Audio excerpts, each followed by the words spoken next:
Hello and welcome to another edition of Autocar India's Quick News, your weekly roundup of everything new in the automotive industry. Before we get started, a quick reminder to subscribe to the Autocar India channel and hit that bell icon to be notified of all the new and exciting videos coming out. It's been a relatively quiet week thanks to the Diwali break, but Hyundai has made headlines by officially unveiling the second generation Venue.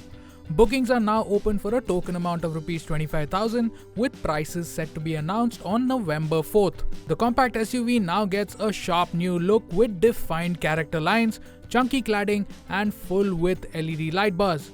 Up front, it features a LED strip that merges into quad-beam headlamps, a wide rectangular grille, a sculpted silver-finished bumper and a sharply contoured bonnet.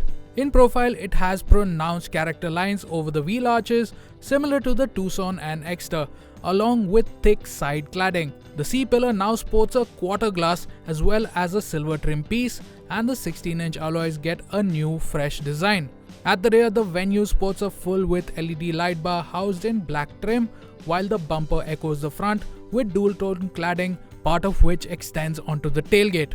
The new Venue is slightly larger than its predecessor, measuring 3,995 mm long, 1,800 mm wide, and 1,665 mm tall, 48 mm taller and 30 mm wider than before, with a 2,520 mm wheelbase, up by 20 mm. The biggest highlight inside is the dual 12.3-inch curved display, larger than even the Creta's, complemented by plenty of physical controls for the HVAC, media and steering functions. The new steering wheel ditches the Hyundai logo for 4 illuminated dots like on the Ioniq 5. The dashboard gets a dark navy and grey dual-tone theme with an H-shaped center panel.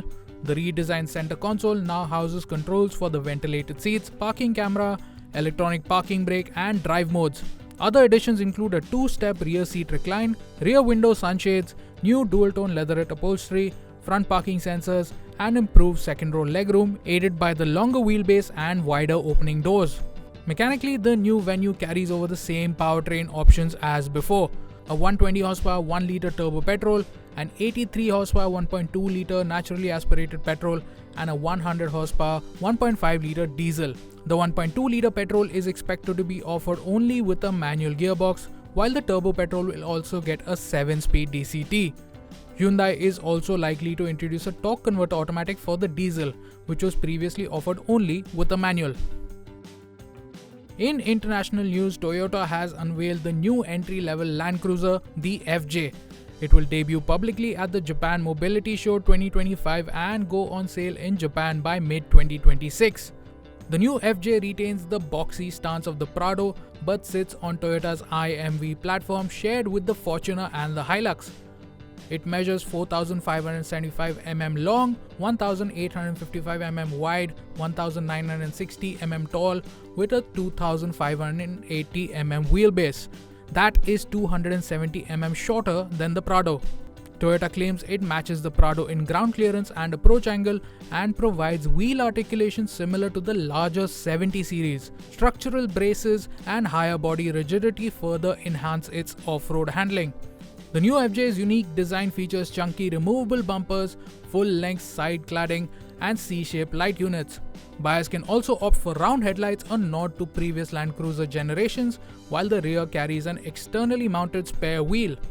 Inside, the FJ adopts a utilitarian layout similar to the Prado, with circular AC vents, large A-pillar grab handles, a 12.5-inch central touchscreen, a simple digital instrument cluster, a chunky gear lever, and physical buttons and switches. It comes equipped with Toyota's Safety Sense ADAS suite. The new FJ is powered by a 2.7-litre 4-cylinder petrol, making 163 horsepower and 246 Nm, sent to all 4 wheels via a 6-speed automatic and part-time 4-wheel drive. There's no word yet on whether Toyota will bring the Land Cruiser FJ to India anytime soon. The larger Prado is set to make its way here, although the timeline is still unclear. Kia has introduced a new HTX E trim for the Carens Clavis EV, slotting it between the HTK Plus and HTX variants. Here's a look at the new price list. Over the base HTK Plus trim, the new HTX E adds several premium touches, including a panoramic sunroof, ambient lighting, leatherette upholstery, and a leatherette wrapped steering wheel with tilt and telescopic adjustment. The cabin gets a dual-tone beige and navy blue finish, while the extended range variant adds 17-inch alloy wheels. These features were previously exclusive to the HTX trim, with the key differences being that the HTX E does not get ADAS. The HTX Plus continues unchanged at the top of the range. The HTX E is offered with two battery options, a 42 kWh unit with a 404 km area range and a 135 horsepower motor, and a 51.4 kWh pack with a 490 km range and a 171 horsepower motor. And in two-wheeler news, the 2026 Kawasaki Z900 has been launched in India at Rs 9.99 lakh ex-showroom. After a major update in 2025, the model year 2026 carries forward mechanically unchanged. The 2026 Z900 carries the 2025 model's updated styling and electronics.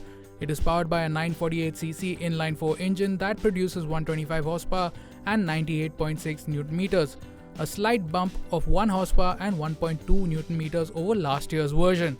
The electronics package also remains unchanged, offering cruise control, a bi-directional quick shifter, power modes, riding modes, traction control and dual-channel ABS. For 2026, the Z900 gets two new color options, the return of the iconic candy green and a new black and gold combo. After a brief price hike to Rs 10.18 lakh post GST revision, Kawasaki has smartly updated the model at Rs 9.99 lakh, keeping one of its best sellers under the Rs 10 lakh mark.